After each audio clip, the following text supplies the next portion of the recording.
కొన్ని ప్లేసెస్ మనకి ఇన్స్పైర్ చేస్తాయి. Places that connect us to our roots.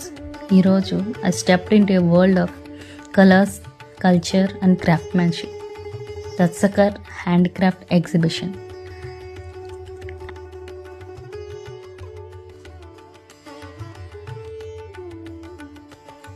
Hand woven saris, earthy pottery, bamboo crafts, handmade jewellery.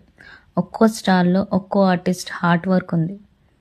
Machine చేసింది కాదు, handmade magic ఇది. ఇక్కడ ఒక్కో ఆర్ట్ పీస్ వెనుక hours of patience, skill and silent dreams ఉన్నాయి. ఈ మూమెంట్స్ చూస్తుంటే రియల్ లగ్జరీ అంటే హ్యాండ్మేడ్ అని అనిపించింది. నాకు మోస్ట్ కనెక్ట్ అయినవి hand woven saris, carpets, handmade crochet clips and especially handmade soaps from grama.in. ప్రతి piece unique, soulful and timeless.